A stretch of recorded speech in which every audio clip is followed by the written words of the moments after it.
What's up guys, welcome back to another video. So today we're actually going to start off with an unboxing. If you guys do not know, this car here has a SR20 in it. It's a little messy right now because I'm actually working on some, but I just want to show you guys that this car has an SR20 and it actually is running a T28, which is the typical upgrade from the stock T25 turbo. And don't you think that we forgot about this. We will be getting to this project very soon. We just got some things to take care of before that.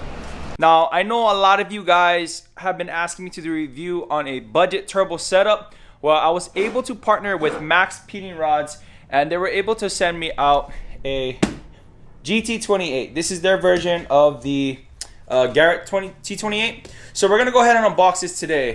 All right, so as soon as you open the box, you get their customer service card. Turn it to the side so you can see. Okay, we got some gaskets and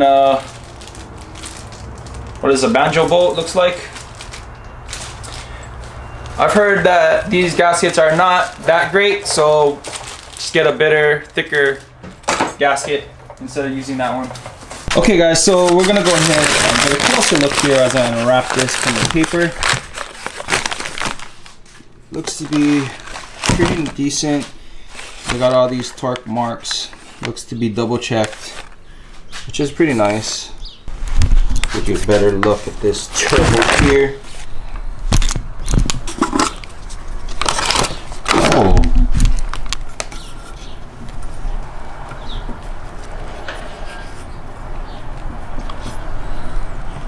That's pretty nice. That turbine is gold, if you guys can see that. It's a nice little touch they got going on there.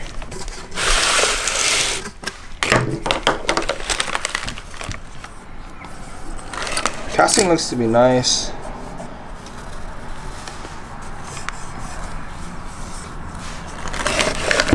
Again, like I said, I'm not going to be putting this on the car just yet. I want to make sure that everything runs smoothly before I go ahead and swap out turbos and stuff.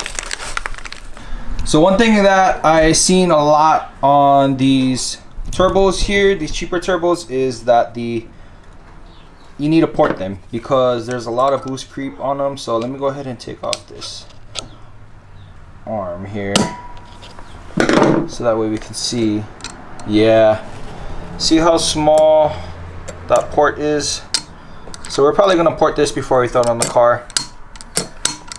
Pretty much what you want to do is bore this out just a little bit, make sure that the hole is a little bit bigger to release more pressure. If you guys can see how big that door is, this flap versus that hole.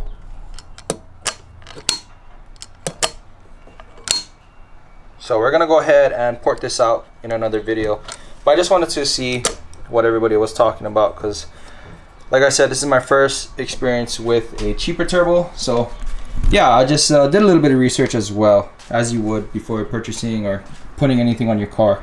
So we're gonna go ahead and port this out in another video, but I just want to show you guys exactly like what the turbo looks like.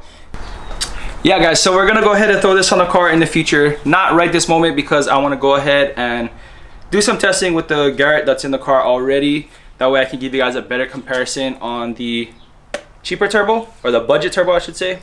I've heard a lot of good reviews on this thing. People have been making tons of power with them. This is just a T28, it's nothing too big, so I'm not expecting some huge power gains, especially since the car is already running a T28.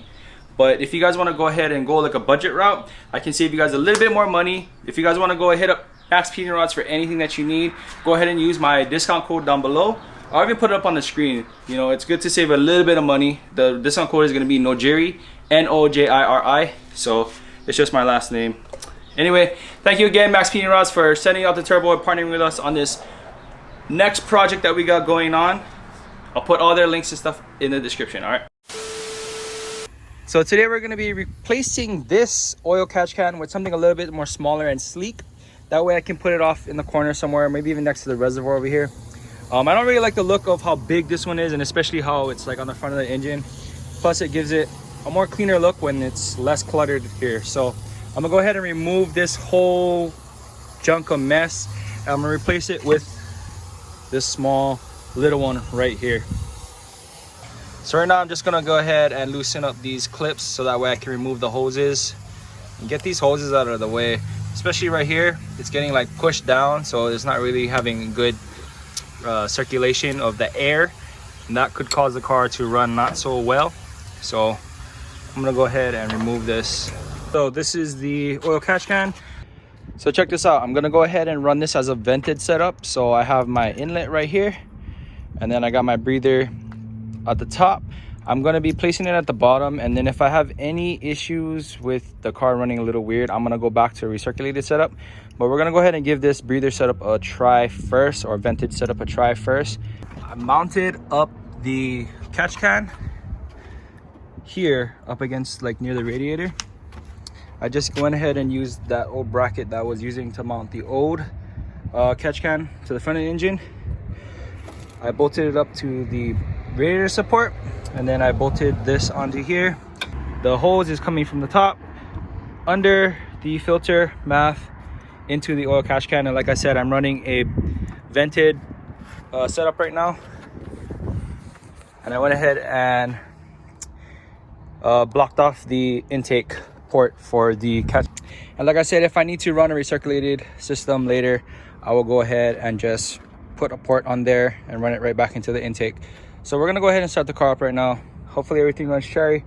I did find that the O2 sensor on the behind the turbo housing, exhaust housing, was loose, like it was coming out. So I went ahead and tightened that down, and hopefully we're not gonna have any issues with the way this car runs now, and hopefully it's all cherry. So we're gonna go ahead and start the car.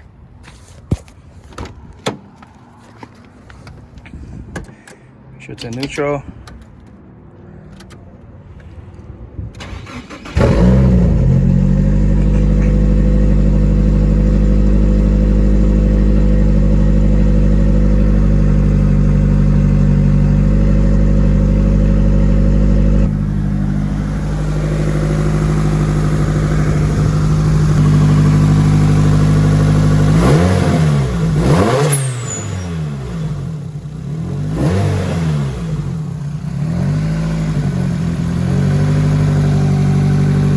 So I just realized that this blow-off valve is leaking boost pressure. You can feel the air escaping when the car is idling. So I'm gonna go ahead and turn this all the way to hard, I guess, and see if that makes a difference. And now we can tighten this.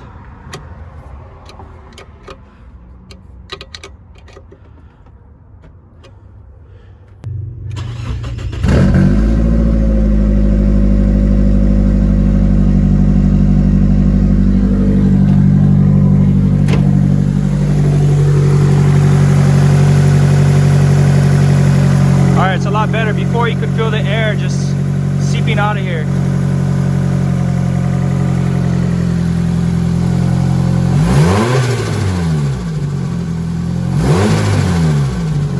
Oh, now there's compressor surge. You hear it?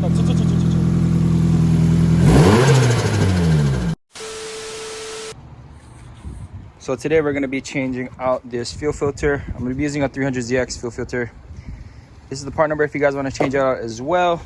But I just want to show you guys the old one. Look at how disgusting this thing is. Yeah, that thing definitely needs to be changed out. So we're gonna go ahead and swap this out with a brand new 300ZX one right here. So all you got to do is remove this little clamp right here. There should be one on the bottom. Put the new one back on, and that's it. These things are so easy to change. They should be changed periodically as well, because this filters your fuel, and if you get gunk going into your fuel line, you're gonna clog up all these injectors. So make sure you guys go ahead and clean this one out. The reason why we use a 300ZX one is because it has better flow, and supposedly it lasts a lot longer because it's much bigger. So anyway, yeah, we're gonna go ahead and swap this out real quick. Just gonna go ahead and undo this little clamp right here.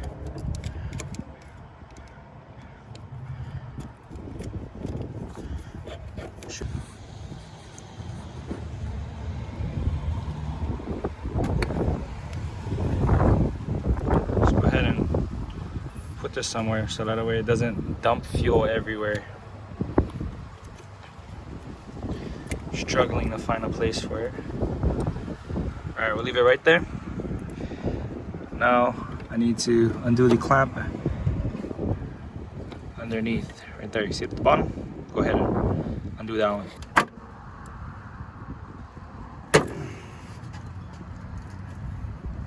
So let me just grab this new one out. All right, open it up. Look at how big this baby is. All right, so pretty self-explanatory. Stick the bottom into the bottom holes that you took it out, top holes right to the top, and tighten everything down and you're good.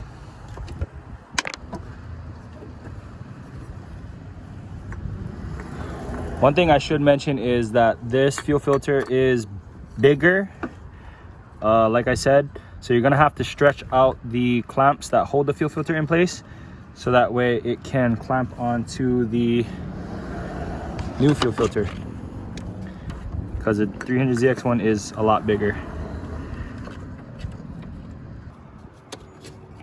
Yeah.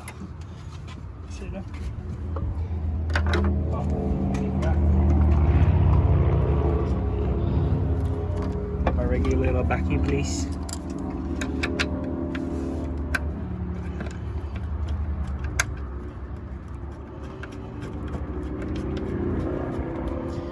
We'll mount this better later. This is how they had it mounted.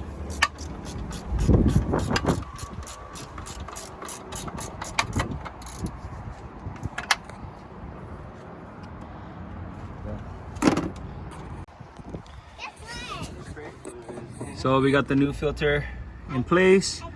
Got the regulator mounted back up. Like I said, it's much bigger. So you gotta stretch the bracket. You won't be able to bolt up, but it should be fine being held in place. As you can see, I'm wiggling it. It's not really moving. So next thing to do is to just pretty much prime it, make sure that it's not leaking, and then you should be good. Turn the key on just to prime it.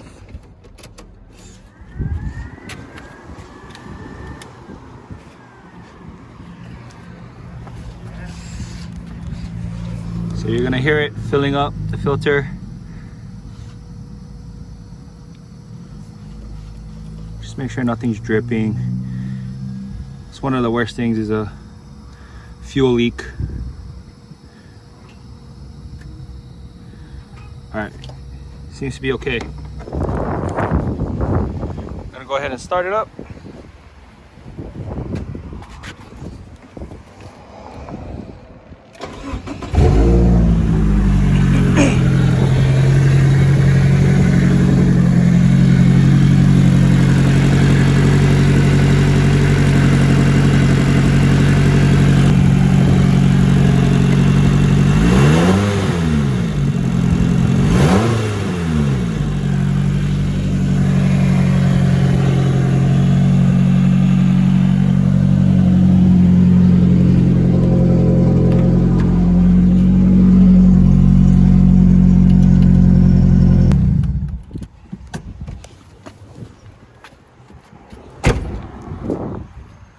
All right, so everything seems to be working pretty good. And eventually I want to check to make sure that the fuel filter sock in the gas tank is clean, because I do notice it's running a little bit lean on idle. I know that's normal, but I just want to make sure that the gas tank is clean, not, you know, pushing the soot and the dirt up forward. So I'm gonna make sure that the sock is clean in the fuel tank, and then pretty much all I'm doing is just going over all the little things that I can think of on this car before I actually take it out to the track, so that way I'll have the least amount of issues as possible. This power steering pump is a Hikers pump. It's leaking fluid all over my ground, so I'm either going to need to swap it out for a KA pump. I gotta see if the bracket is the same, because I know the Hikers pumps are different bracket, but I really want power steering on this car, so I gotta figure that out. Anyway, yeah, I think next thing I'm gonna do is make a block off plate for that, so that way I can delete this ugly looking blow off valve that was leaking anyway. So right now I have it all the way on full hard, like I showed you guys in a previous video or earlier this video, and Now it's not really leaking, but there's no point in me having this here because I'd rather have it be blocked off anyway and run no BOV. So I'm gonna go ahead and grab some steel, cut it out, and make a plate for that.